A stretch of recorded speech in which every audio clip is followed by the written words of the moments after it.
aí, terceirão?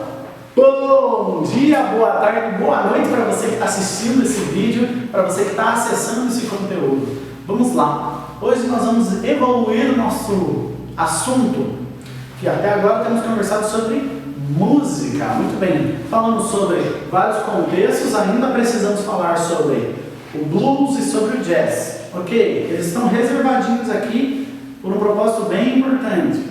Nós vamos entender alguns contextos e depois voltamos para ele para entender a essencialidade desses contextos.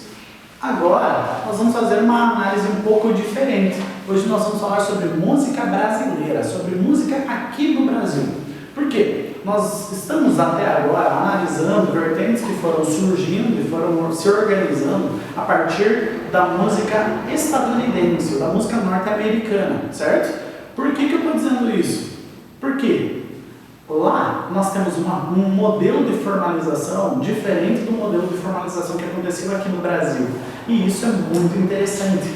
Por quê? Vamos pensar aqui. As duas nações, ou as duas organizações musicais, elas são baseadas na música dos negros. Ok, vamos pensar aqui. O blues, o rhythm and blues, o blues e o jazz são três modelos de música negra, vamos dizer assim, música de vertente afro lá nos Estados Unidos ou na América do Norte como um todo. A organização de outras vertentes musicais baseadas já na produção europeia, certo?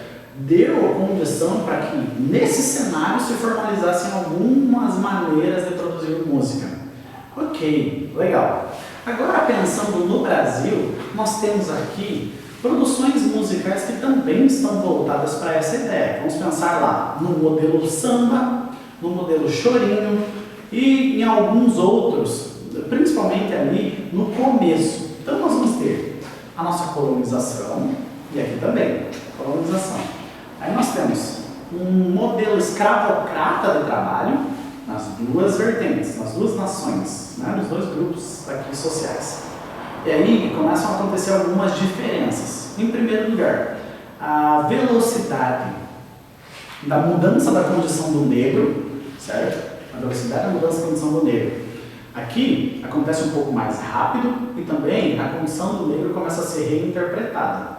Aqui é um pouco mais lento e a dinâmica social no Brasil da representação do negro demora um pouco mais na interação. Ok, estamos excluindo agora os pensamentos filosóficos, né? De pensarmos ainda em relações de preconceito, em relações de marginalidade e assim por diante. Estamos excluindo esse pensamento agora. O contexto é importante, vocês vão entender. Então aqui, a relação do filho do escravo, do filho do senhor de fazenda, filho escravo do senhor de fazenda e algumas questões assim, refletem, por exemplo, na formação do jazz, certo? Os crioulos, conhecidos assim, né? As crianças que eram filhos de donos de escravos, mas eram escravos, começaram a receber educação musical e assim por diante, e a música começou a se formalizar de um jeito diferente aqui. Aqui nós temos um paralelo que é interessante, pensar assim que depois da abolição nós temos um grande contingente de negros que ficam soltos pelas ruas sem necessariamente saber como arranjar sustento e como fazer com que a vida social dele girasse.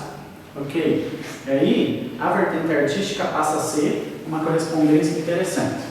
Ok, música brasileira, vamos pensar assim. Nós temos os eventos ancestrais dos negros, que são o samba de roda, a umbigada e algumas danças tradicionais. A partir daí surge a mistura entre a música europeia, as polcas, as mazurcas e a música essencialmente negra. Quando esses modelos começam a se reconfigurar, nós temos o surgimento das primeiras vertentes do samba e do choro, principalmente, que é a música instrumental baseada no mesmo modelo de samba, só que instrumental e com uma pegada mais de instrumento virtuoso, ou seja, eu toco muito bem nesse instrumento. Quando que isso acontece aqui? No jazz. os virtuosos negros que tocam excelentemente um instrumento, eles estão voltados aqui para a vertente do jazz. E aqui no samba e no chorinho. É interessante analisar essa ideia da vertente, do nascimento das vertentes musicais, porque elas vão condicionar toda a produção de música no Brasil a partir daí, certo? Então, utilizando como base a página 25, a página 26 e 27, nós vamos utilizar aí o nosso estudo de música brasileira. Pensando nessa ideia, nós temos várias vertentes ali. Nós temos o frevo, o sertanejo, o rock, a bossa nova, a jovem guarda, o brega, o tropicalismo e a MPB. Nós vamos trabalhar mais com os formatos eruditos e literários, certo? Pensando em MPB, vamos pensar no tropicalismo, na jovem guarda principalmente, no rock e na bossa nova aqui no Brasil. As outras vertentes, elas recebem um modelo mais tradicional e um modelo mais regional, assim como o sertanejo, o frevo, o brega, que são modelos mais de menor abrangência nacional. Eles têm algumas concentrações, certo? Embora nós tenhamos aí a cultura de massa e o mercado musical no Brasil evoluindo muito rápido essa ideia.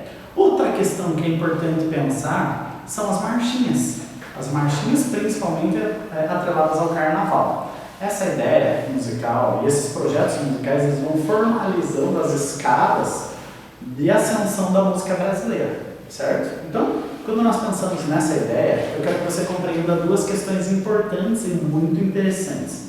A música brasileira, ela tem transformações muito claras a partir dos momentos políticos que o Brasil vive. E aí que a coisa fica interessante, terceirão.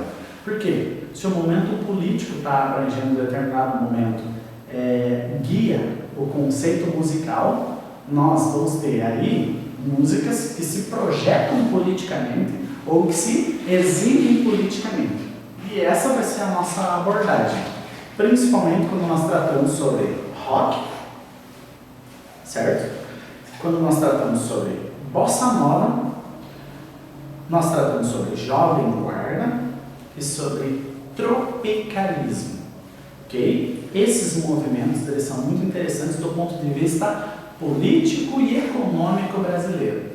Vamos lá, panorama geral. O rock vai trazer uma atitude voltada para a ideia de aquele modelo que nós estudamos já aqui, o modelo Elvis Presley de atitude, né? Eu tenho que mostrar que eu sou um cara mau, né? Nós temos aqui na Jovem Guarda e no rock brasileiro algumas posturas voltadas para essa ideia, né? Às vezes é um personagem.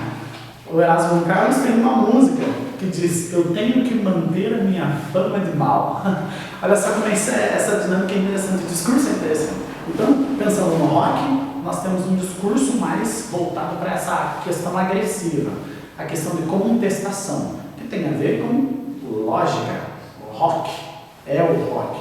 Perfeito. Depois disso, nós temos um discurso que é mais Brasil, que é mais um discurso patriota nacional, que vem com a bossa nova e o embelezamento da cultura brasileira. Que coisa mais linda, mais cheia de graça. Né? Então a ideia é justamente essa.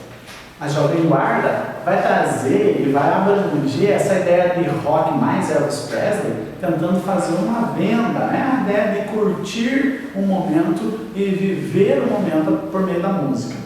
Depois disso, nós temos a Tropicália, que não é um movimento só musical, é um movimento muito importante na cultura brasileira e que desafia diretamente o momento de 1964 aqui no Brasil, que é um modelo conhecido como regime militar ou ditadura militar no Brasil, certo?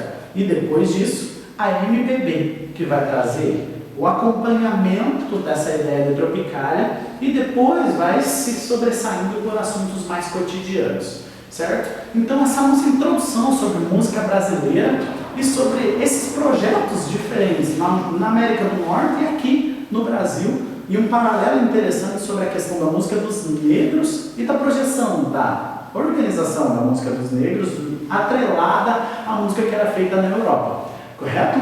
é isso que nós vamos fazer agora, nós vamos abordar agora e vamos inclusive fazer trabalhos referentes a essa questão. Então, música brasileira na rua aí, vamos aprendendo cada vez mais. Espero vocês na plataforma para que a gente tenha continuidade da nossa atividade.